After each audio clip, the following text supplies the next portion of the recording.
Welcome back, and I'm back with former Secretary of State under George W. Bush and the author of Political Risk, Condoleezza Rice. Great to see you, and I'm so happy you're here today. It's a pleasure. Thank you so much. So we talked about Saudi before going to the break.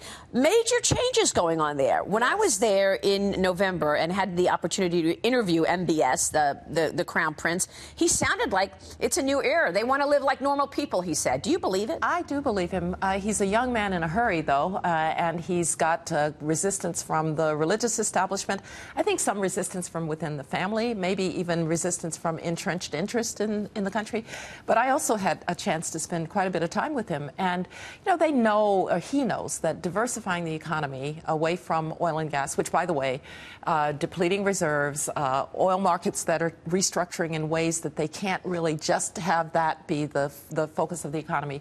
He knows that to diversify the economy, you can't be a place where nobody wants to go. Right. And so he said to me, gave one example, he said, you know, National Day used to be a really sad affair.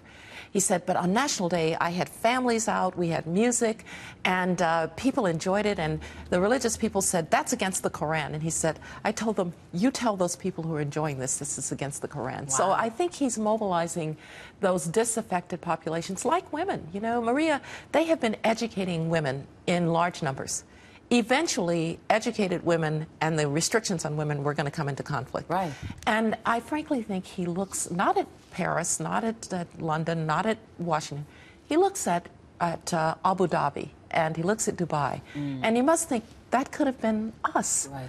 And so I do think he's trying. Now, I think the foreign policy has some real downsides, the clash with Iran, the policy in Yemen. The anti-corruption campaign may have some elements of politicization as a part of it.